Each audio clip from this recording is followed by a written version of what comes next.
L'Afrique de l'Ouest est au cœur d'une guerre contre une nouvelle drogue, le couche. Arrivée de la Sierra Leone en 2016, cette drogue se présente sous la forme d'une poudre grisâtre, et elle aurait déjà fait, selon les premières estimations, plusieurs milliers de morts dans la région.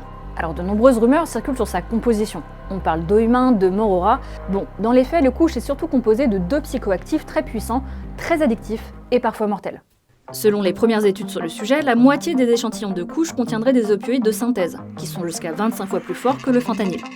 L'autre moitié, un cannabinoïde synthétique 9 fois plus puissant que le THC, l'une des molécules actives du cannabis. Et c'est ça justement qui rend le couche si addictif. Dans les deux cas, ces substances elles sont importées principalement de Chine, des Pays-Bas et du Royaume-Uni. Et ce mélange, il est souvent coupé avec d'autres substances.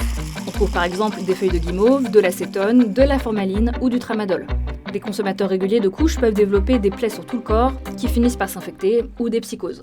Alors si ce nouveau trafic a explosé en Afrique de l'Ouest ces dernières années, eh bien c'est d'abord grâce à son prix. Au Sénégal, une dose se revend pour 500 francs CFA, soit l'équivalent de 76 centimes d'euros. C'est peu cher et c'est en partie pour ça que le couche est très répandu chez les jeunes et les plus pauvres. Ça a détruit ma famille. C'est tellement addictif, ça coûte moins qu'un paquet de chewing-gum.